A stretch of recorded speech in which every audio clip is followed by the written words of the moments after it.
Bien.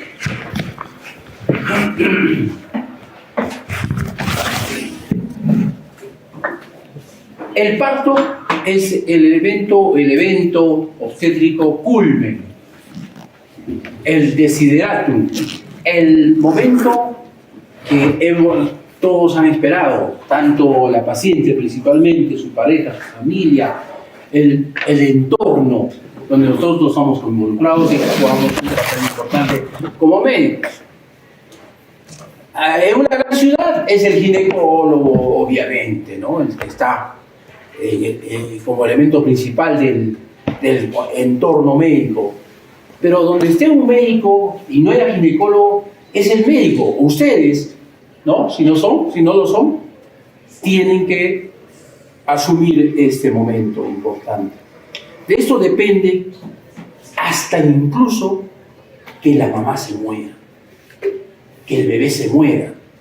Solo partiendo de esos daños terribles, nosotros tenemos que asumir la alta responsabilidad de hacer mejor nuestro papel y es saber cómo atender el parto. Atender el parto no es recibir al bebé, eso no es atender el parto. Atender el parto es desde el diagnóstico del trabajo de parto hasta que la paciente sale reconfortada y está con su bebé en brazos y con su útero contraído, sin problemas, sin complicaciones, y continúa el cuidado del puerperio, pero esencialmente la paciente está súper feliz porque ha pasado el momento terrible principal, ansiado, pero muy estresante para todos, principalmente para la mamá, para el bebé, para el personal de salud. Ustedes están en el SERUMS y van a tener un parto y no pueden huir de esa responsabilidad. Y así haya muchos indicios de que el parto puede ser una tragedia, ustedes tienen que involucrarse lo más que pueda para tratar de reducir los daños. Imagínense, ustedes tienen una primigesta que viene con contracciones uterinas porque no se hizo el control, no la requirieron, y viene a su posta y está saliendo las nalgas del bebé. Es una primigesta que no sabemos cómo está su pelvis. Si es justamente la cabeza que va a salir al final, la que va a probar recién la pelvis, cuando está perfectamente indicado que debe ser cesárea de una primigesta con presentación, su bebé en presentación pelviana. Entonces tienen que ustedes sacar de donde sea, y si no lo tienen, rápido ver un librito o ver en el internet rápidamente cómo se atiende. Algo tienen que hacer para poder tener información al respecto. Esto del borramiento y dilatación, esto ya ustedes lo saben, lo han hecho en la primera fase en lo que es móvil fetal, pero el repaso correspondiente, que es fundamental entender las maniobras de Leopold y determinar la variedad de posición, derecha, izquierda, cefálica, pelviana, y la cefálica de vértice es la mejor presentación. Entonces, tiene lo que es el mecanismo del parto, ¿no? Borramiento y dilatación, arranca el primer periodo del parto. Dilata hasta los 10 centímetros y termina el primer periodo del parto, arranca el periodo expulsivo donde se da principalmente lo que es el mecanismo del parto. Si es una presentación cefálica de vértice, será acomodación al estrecho superior, descenso y encaje, rotación interna, extensión, salida de la cabeza, rotación externa, y entonces el que atiende el parto agarra el diámetro biparietal con firmeza, suave pero con firmeza para que salga el hombro anterior, se da en la bisagra o hipomócleo del hombro anterior con el pubis y sale el hombro posterior y finalmente sale el bebé a una mesita que puede estar por debajo del nivel de la mamá para poder atender, para que haya cierto nivel, para que la circulación del cordón no cese tan rápidamente si uno lo pone a un nivel más alto. Todo ello ustedes ya lo han hecho en móvil del parto, que es el mecanismo del parto. Los mecanismos, los dos fenómenos activos, contracciones y pujo materno. Y todo lo demás son fenómenos pasivos. La dilatación cervical, el borramiento, el descenso de la presentación, el mecanismo del parto, la rotación interna, la extensión, todos son pasivos. a partir de las fuerzas que son el parto y el pujo materno. Y a veces en la sala de partos la mamá está recontra cansada, agotadísima, ya no puja nada, ya la paciente está perdiendo el conocimiento. Tenemos que ayudarla, empujando en el fondo, lo que está un poco proscrito, lo que es una maniobra de Crede, empujar el fondo, pero es una maniobra salvadora cuando la paciente ya no quiere empujar. La idea es que muchas pacientes ya vienen con un trabajo de parto prolongado, cansadas, al momento y ellos un bebé que está saliendo con líquido verde y ya no hay tiempo para cesárea, tenemos que ayudarle a veces empujando. Gracias a Dios a veces son pacientes que ya son multíparas y que la pelvis está bien probada, la pelvis ósea, no hay problema, ya es cuestión de empujar. El problema ocurre cuando es una primigesta y no sabemos y vemos que es una pelvis estrecha, la cabecita del bebé sea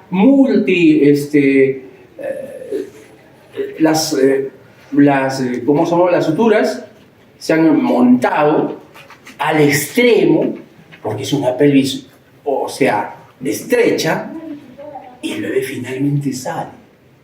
De su cabecita de ser 9.5, los diámetros correspondientes, hay un cabalgamiento extremo y sale. Algunos saldrán muertitos, otros con sufrimiento fetal, otros que se recuperan, pero finalmente en las alturas salen. Pero hay unos que no salen.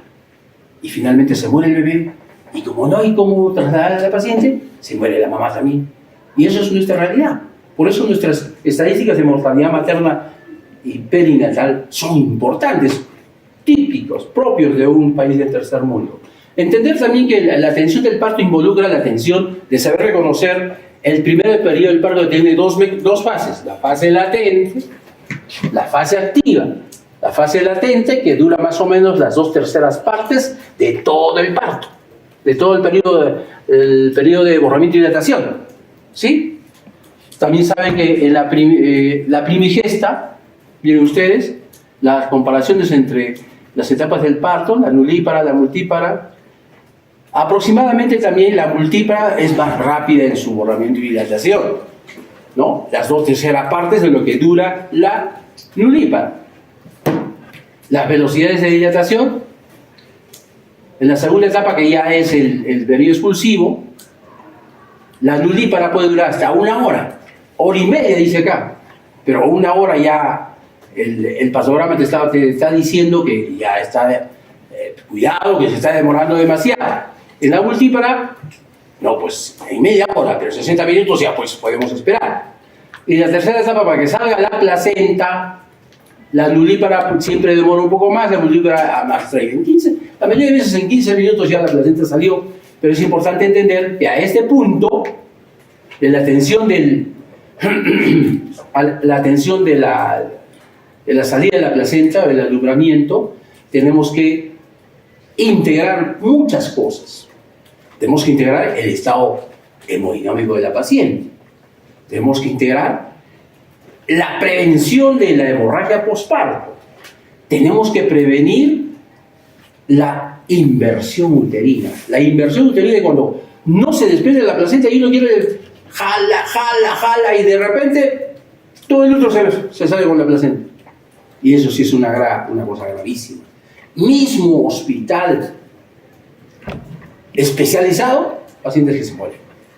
Porque no hay sala, vamos a sala, no hay sala.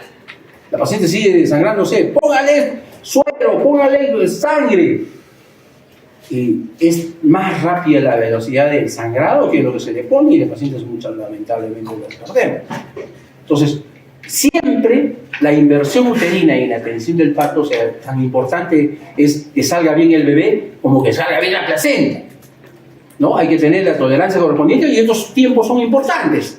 No desesperarse, no desesperarse. Y sale la placenta suave, esperar todo el tiempo del mundo, por eso tenemos los signos correspondientes. El signo del pescador, ¿no es cierto? El descenso de la pinza, cuando está saliendo la placenta, para evitar la inversión uterina, porque la inversión uterina siempre es culpa de quien atiende el parto, siempre. Entonces, estos datos son importantes para determinar si tu trabajo de parto está yendo bien o no. Ya estamos atendiendo el parto. Lo que el policía hace y recibe al bebé es pues atención del expulsivo. No, el policía no sabe leer ni escribir y está recibiendo el bebé y tiene honores y tiene felicitaciones y ascenso, etc. No, está bien, está bien. Es un policía que hay muchos policías que no se atreven. Están ahí, meten cualquier pretexto y no atienden al paciente. Sí, hay que reconocer que hay policías que sí leen algo. Pero el médico está obligado. La atención del parto desde que arrancan las contracciones, ¿qué son las contracciones? ¿Cómo inicia el trabajo de parto? Tiene que ver requerimientos. Borramiento de más del 50%. Dilatación por lo menos 2 centímetros. Tiene que ver dolor y contracciones que arrancan con el dolor en la región lumbar, que se proyecta en la parte anterior y que tenga una dinámica uterina de más de por lo menos 80 unidades Montevideo, que es la unidad de actividad uterina que ustedes ya lo saben. La actividad uterina es la frecuencia por la intensidad, ¿no es cierto? Una intensidad de 30 a 40 milímetros, o sea, 2 cruces, a 2 en 10, sería 40 por 2, 80, ya estaría arrancando. Una dinámica de 2 en 10, de 2 a 3 cruces. ¿Cuándo es 2 o 3 cruces? Según la teoría de la correlación con la cosa práctica, si la contracción es tal que permite todavía palpar partes fetales, pero la señora sabe que hay contracciones y le duele, es una cruz.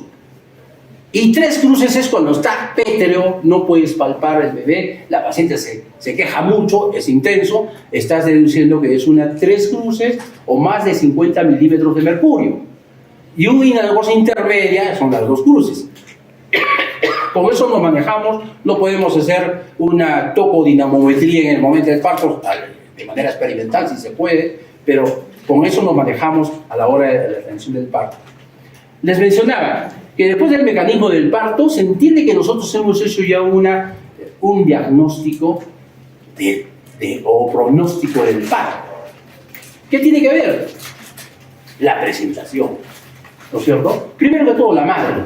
Es una madre, no va a ser cardiópata, no va a tener una patología que está contraindicado el parto vaginal. Una paciente que tiene HIV positivo, está contraindicado el parto. O sea, eso es manejo médico, esencialmente. Ni siquiera lo que tiene la microbiología es una buena mosca vivaz, te alerta, doctor, no se olvide, es VIH positivo o lo que sea, pero ustedes tienen que estar atentos. O sea, si está arrancando la contracción, rápidamente tienen que referir a un centro para que le hagan la cesárea, ¿no es cierto? Pues es básico para poder evitar la transmisión vertical. Y si la paciente está súper anémica y atender un parto sabiendo que se viene de una pérdida, también, o sea, tenemos que tener el respaldo correspondiente cuando tenemos pacientes de alto riesgo. Si aparentemente la madre está en buenas condiciones, las condiciones del bebé, si el bebé no está en sufrimiento fetal, no tiene bradicardia, no tiene taquicardia, no tiene TIPS 2, se le ha hecho un test no estresante previo antes de las contracciones, están aparentemente normales, y actualmente el test estresante o el que es la prueba dentro del trabajo de parto no hay TIPS 2, estamos diagnosticando que el parto puede suceder. Igualmente examinamos a la paciente que no tenga una pelvis estrecha, ¿no es cierto? Y no solo la paciente puede tener una pelvis normal, pero una altura uterina de 40 centímetros, entendiendo que hay un feto gran macrosómico de 4,600, 4,800, como ha ocurrido en mismos hospitales. El dolor de grave, eso. Nadie de los hospitales puede decir, a mí nunca me ha pasado nada mal. Ocurre. En los mejores hospitales del mundo ocurre por la cantidad, por la frecuencia, y eventualmente hay pues ciertos errores, por ejemplo, en la apreciación del peso fetal. La señora tuvo un parto de 4 kilos, el segundo parto de 4,200, y todo bien.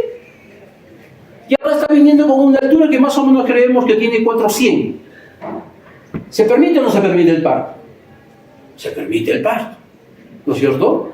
Y resulta que el parto se atraca en el momento del expulsivo. Y no sale, y no sale, y no sale. Logran sacar la cabeza y el hombro no sale, y no sale, y puja, y maniobras de Marrovers, y maniobras de tal, y maniobras de cual, y no sale. 5 minutos, no sale. 10 minutos, no sale. 12 minutos, y ya no hay signos vitales en el bebé. y no sale. Una vez ya muerto el bebé, ahora, ¿por dónde lo sacamos? Pues no sale por abajo, tenemos que hacer una cesárea. ¿Qué tal cosa terrible? Eso ha ocurrido en un hospital especializado. Entonces, cosas así de extremas pudieran suceder, pero en lo básico ustedes tienen que saber diagnosticar un trabajo de parto, pues ya es el inicio de la atención del parto. Entonces, lo ideal es que la paciente esté bien estudiada, tiene sus análisis, sepamos cuánta hemoglobina tiene, ¿no? Según el lugar donde está. Una hemoglobina de 12, si estamos en Puno, pues es una anemia tremenda. Pero si estamos en Lima, pues está muy bien. Acá está en el límite. Entonces, si que tenga sus otros análisis de laboratorio dentro de límites normales, para no tener sobresaltos, como el caso que mencioné. Hasta en la televisión he escuchado a una paciente con HIV que no se sabía, que sí, que no, que sí, que no, y finalmente sí tuvo, y el bebé nació por vía vaginal, y todo lo terrible, pero es que un error de una persona propende al error de la siguiente persona, y esta de la siguiente persona, solo por ocio, solo por, ¿qué se puede decir? Falta de responsabilidad. Por más que sea mi amigo, mi amiga, el médico anterior, ustedes no pueden confiar, porque existe el error humano, no de mala fe, ya sería terrible, ¿no? Hay casos sobre, a esta se va a acordar de mí, le deja una trampa, y eso no, ya es delito. Pero que no hayas valorado bien, o te parece que la cosa es tal, que no lo es, en la realidad, la siguiente persona confía, y sigue, y confía, y hay los problemas tremendos, ¿no? ¿Cuántos bebés hay? Hay uno, y salen dos. Bueno, pero ¿cómo? Etcétera.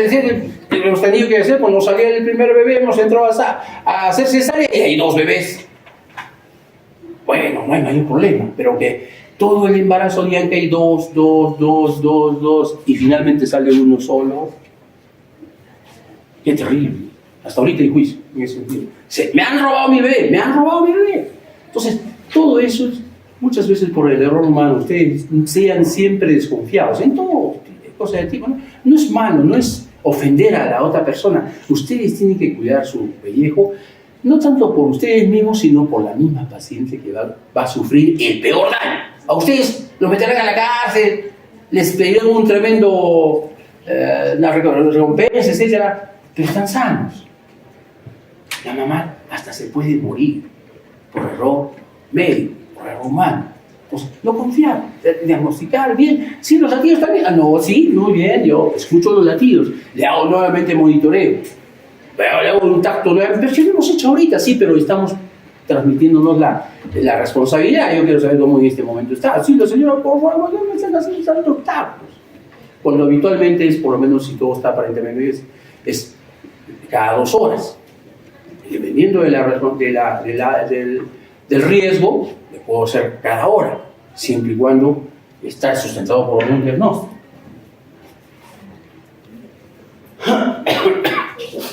Entonces, el primer periodo del parto, este es el segundo, la atención del expulsivo. En la atención del expulsivo ya yo sé cómo está viniendo el bebé. No lo veo, pero ya sé cómo está, por mis maniobras de dolor, por dónde he escuchado los latidos, cómo he hecho el tacto, ¿no? La variedad de posición, si es una occipituliaca izquierda anterior, ya me he dado cuenta que en el expulsivo ya completó la rotación interna, de ahora 2 o 3, ha rotado la fontanela posterior a occipito púbica y está en C.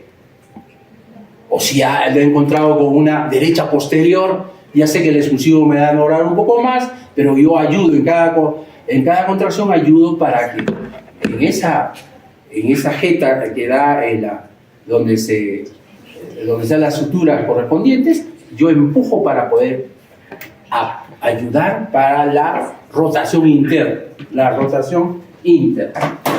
Entonces, una vez que ha salido el bebé, aquí siempre hay que procurar no hacer episiotomía. Muchas veces no es necesario hacer episiotomía, se extiende tanto. Yo reduzco la tensión de este punto de ruptura traccionando el tejido de los laterales para reducir la tensión a este nivel. No sé si me dejo entender. Jalo o presiono los costados para que ésta disminuya, ¿no? Empuja y yo estoy ayudando para que salga la cabeza. Para finalmente, en la misma paciente puede atenderse el parto. También ustedes acá. La misma paciente está sacando a su bebé.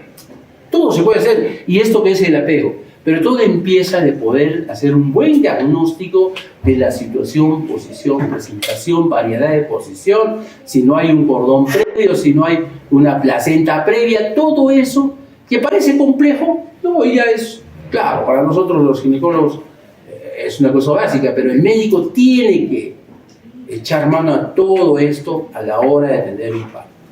No hay que yo soy médico, yo no soy especialista, nada. Usted es el médico. Una vez yo estaba en el salud, me dijeron, bueno, esto necesita una cesárea. Cuando estaba en salud. Y yo no soy ginecólogo. Eso tiene que hacer la cesárea, tiene que referirla. Pero no se puede referir, doctor. El río se llevó el puente y no nos responde la Fuerza Aérea para mandar un helicóptero. Pues ya no es mi culpa. Doctor, yo veo que usted está parado, hablando, y no hace nada por la paciente. Así que eso es lo que vamos a reportar.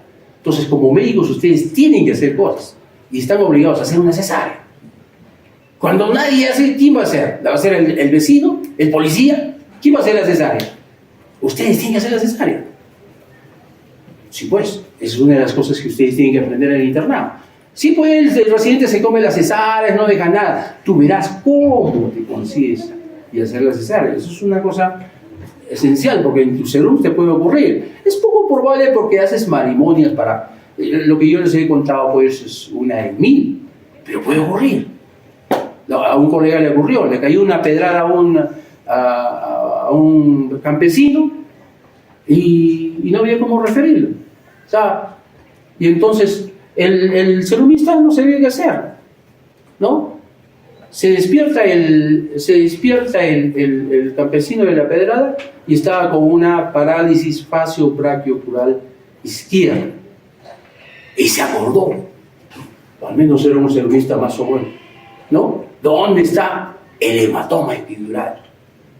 Y hizo su craniostomía. Salió en los periódicos, todo eso, salvó a la paciente, ¿no? Todo eso es a qué tiene de obligación el médico correspondiente. Entonces aquí es fundamental la atención del parto. Es cualquier médico, la enfermera atiende, la obstetriz atiende, el técnico de enfermería. Todos pueden recibir al bebé. Lo esencial es que el médico tiene que saber la función, tiene que comandar el equipo médico. Muy bien, esto es la cuestión del apego, ¿no? Eso es fundamental. El bebé siente los latidos de la mamá que siempre ha sentido todos los días y se calma. De estar llorando, está feliz. La mamá, mucho más.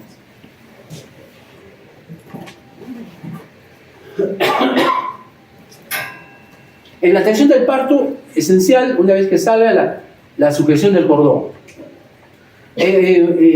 Básicamente esto es cuando tiene un circular de cordón, ¿no? Sale la cabeza y si se puede hacer la sacada de vuelta, perfecto, pero si no, van a tener que ustedes entre dos pinzas cortar para sacarle el circular que no permite que salga el resto del cuerpo. La posición transversal o occipital. Bueno, en esos casos ustedes tienen que ayudar con el dedo para que rote, porque en transversa, en una occipito ilíaca derecha transversa o izquierda transversa, no va a salir nunca. Aló. Estoy en una clase.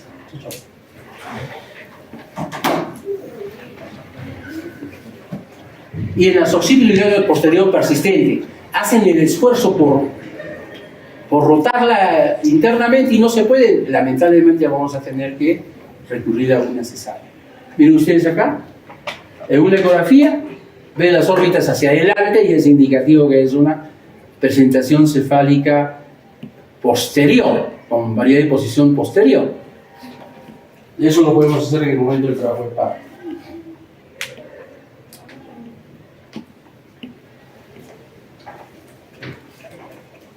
Efectivamente, la cabeza es la parte más prominente del bebé.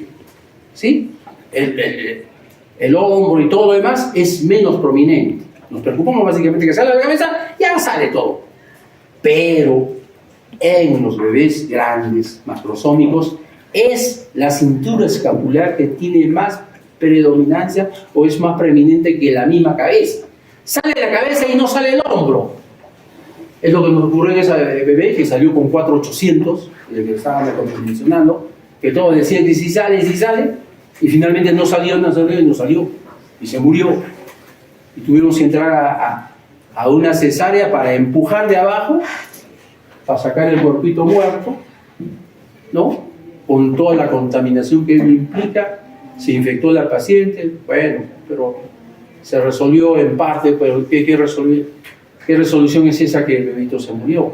Entonces, la atención del parto en la distocia de hombros es una emergencia en la sala de partos. No sale y tenemos consecuencias maternas y neonatales, obviamente, hasta que se puede morir. ¿Cómo hacemos la predicción y prevención? Si es todo bebé macrosómico, ya sabemos que va a venir eventualmente una distocia de hombros, ¿no? Que tenemos que tener acercarnos más al pronóstico del peso, al nacer, ¿no? Sabemos que el peso por debajo de 2,500 es bajo a peso al nacer, y más de 4 kilos macrosomía, aunque en la bibliografía de los sajones es más de 4,500, pero para nosotros, de acuerdo a nuestra raza y al promedio, es 4 kilos, ¿no? ¿Cómo nosotros evitamos? Porque lo que les he mencionado y finalmente murió es porque ese equipo que estaba acá no sabían resolver la distocia de hombros siendo un hospital súper especializado, sino que la distocia de hombros nos viene de una en 1000, de vez en cuando, y no nos preparamos. Esta es la forma de preparar el simulacro de distocia de hombros. Sabemos que no va a tener distocia de hombros, pero ante una paciente que tiene todo normal y sabemos que todo va a ir bien, le hacemos el simulacro de distocia de hombros. ¿En qué consiste el simulacro de distocia de hombros? Son 3 personas o más, pero 3 personas son importantes. Quien recibe el bebé y manipula la cabeza fetal, uno que está al lado izquierdo y otro al lado derecho de la madre. Ya salió la cabeza y los que están a los costados hiperflexionan la pelvis materna. O sea, llevan el miembro lo más cefálico posible, ¿sí? Estar la paciente en sus pierneras, agarrar las piernas y mandarlas para atrás. En esta movilización, el pubis cambia de ubicación. De estar así, se vuelve así. Eso ayuda tremendamente. Y entonces, el del lado izquierdo o lado derecho, además de que eleva la pierna para que la pelvis se hiperflexione y cambie la orientación del pubis, con la otra mano aprieta el hombro por encima del pubis, lo aprieta, ¿sí? Y el otro que está al frente empuja el fondo. Y esa es la maniobra de Max Robert de resolver la distocia de hombro. Sí, pues, nosotros ocurre de vez en cuando y rápidamente tenemos que hacerlo. Pero lo mejor de lo mejor es hacer el simulacro de distocia de hombro para nunca olvidar.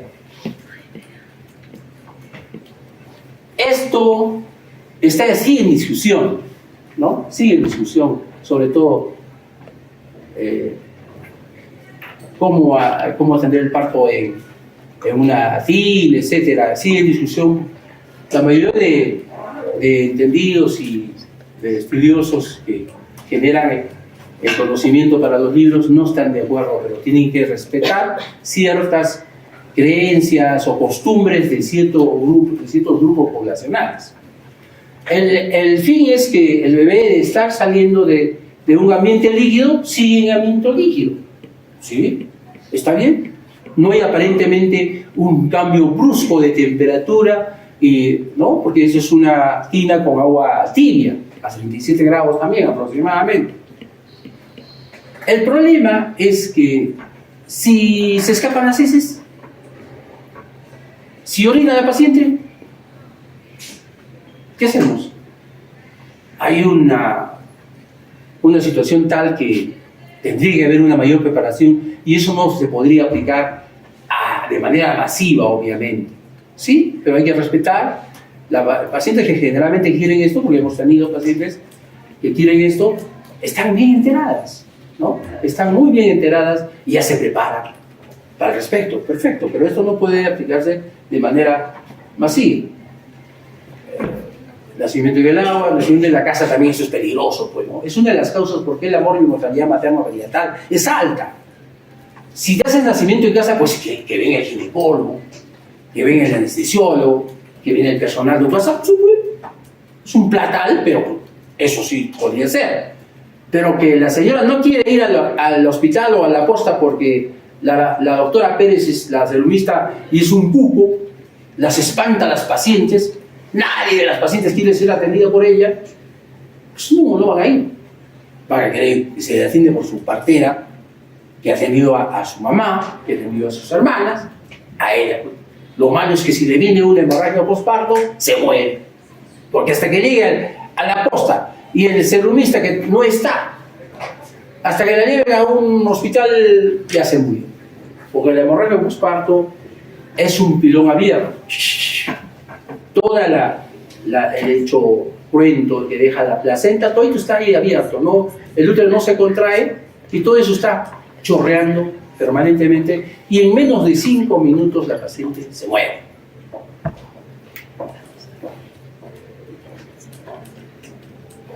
Lo que les había mencionado, esperar que la placenta se desprenda, ¿no? El parto de la placenta es esencial.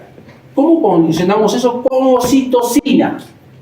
Así como hemos tenido pocas dosis de oxitocina para que nos dé contracciones, para que finalmente salga el bebé, ahora sí le metemos más oxitocina, al doble, al triple, a chorro, y le ponemos encima una inyección intramuscular de oxitocina para que nos desprenda la placenta. No le ponemos ergometrina, no le ponemos misoprostol, le ponemos oxitocina. No le ponemos carbetocina, nada. ¿Por qué no nosotros? Porque nosotros no respetan la triple gradiente descendente. Quien respeta la triple gradiente descendente es la oxitocina. Más contracciones en el fondo, la dirección de la contracción desde el fondo aquí, ¿no es cierto? Y que se inicia la actividad hablando de contracción acá. De tal manera que exprime. Es lo último que se contrae, es el cuello. Exprime. Tanto para que salga el bebé y en ese caso para que la placenta salga. Si le ponemos otra oxitócito, se cierra todo y nos hace retención de placenta. No queremos eso. Pero cuando ya estamos seguros de que se ha desprendido la placenta, ¿cómo nos damos cuenta de eso? Palpamos el útero y está fofo, amorfo. No está duro, redondo. Está fofo, amorfo, porque ya se desprendió.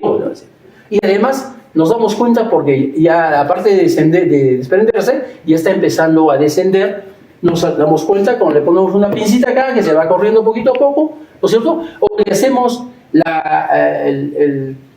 el cinto del pescador, que agarramos el útero acá, ¿sí? Agarramos el útero acá, o sea, presionamos en el pubis y jalamos, tironeamos. Y ya no hay movimiento del fondo, indicativo que ya está desprendido. Pero si yo palpo acá el útero y hago los tironcitos, el útero también se va. Ahí está, pues, es una manera del pescador positiva que indica que la placenta todavía no se ha desprendido. Entonces, estas maniobras nos indican que ya la placenta está desprendida, ya está bajando. Hacemos un tacto y ya estamos tocando. Si es un alumbramiento tipo Bodelock-Schultz, solo palpamos la cara fetal. Pero si es Bodelock-Duncan, está este borde y ya está acá.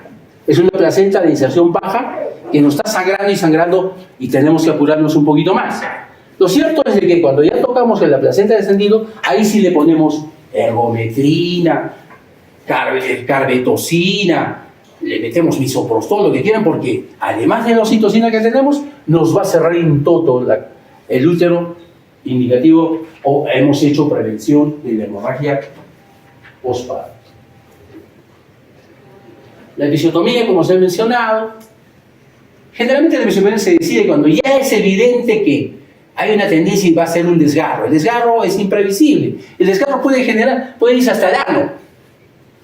Entonces mejor le hacemos un cortecito, solo que el corte después va a generar vaginismo, dispareunia, en un porcentaje de casos. Siempre se pretende hacerlo. Pero si ustedes ven que es un periné bastante elástico, flexible, es preferible evitar la episiotomía. Hacer todo lo posible, se requiere un poco de práctica para que no haya el desgarro completo. Y si el desgarro es pequeñísimo, no es problema, pero la episiotomía involucra no solo desgarro de la piel, del celular subcutáneo, sino tenemos que cortar el músculo.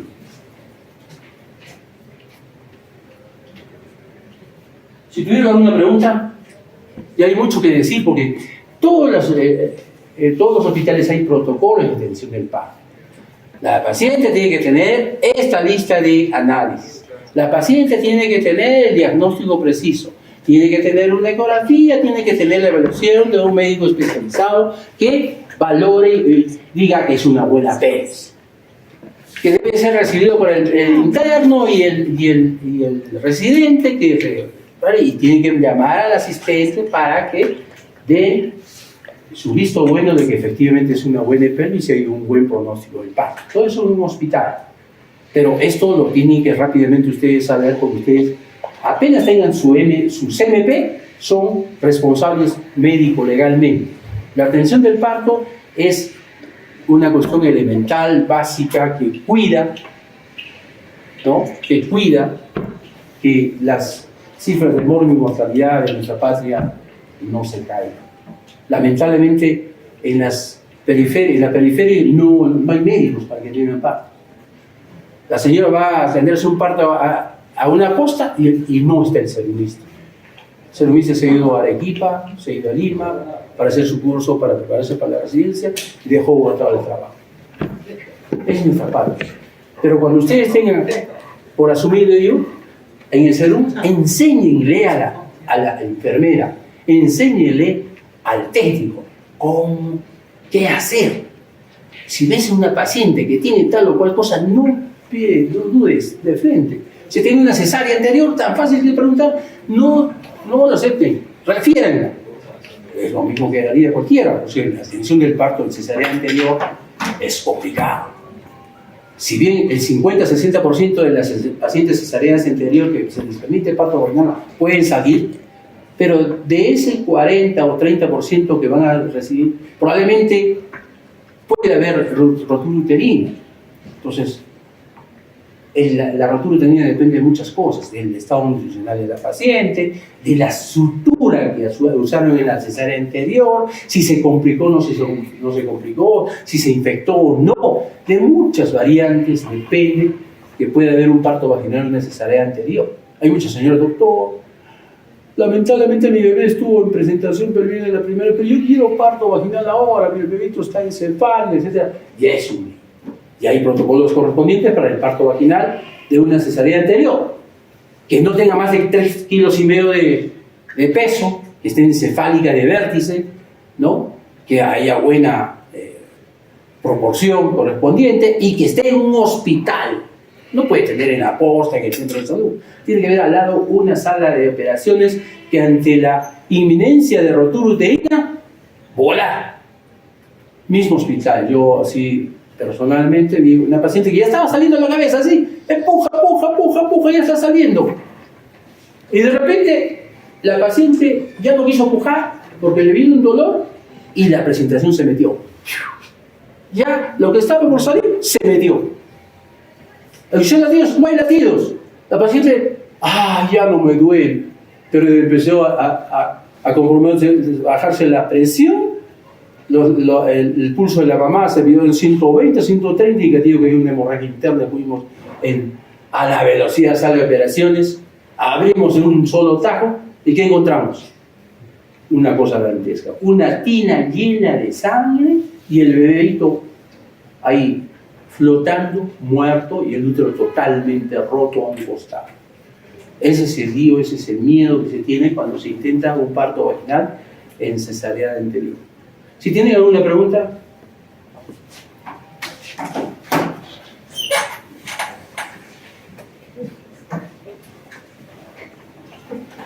Bien, yo les agradezco la atención.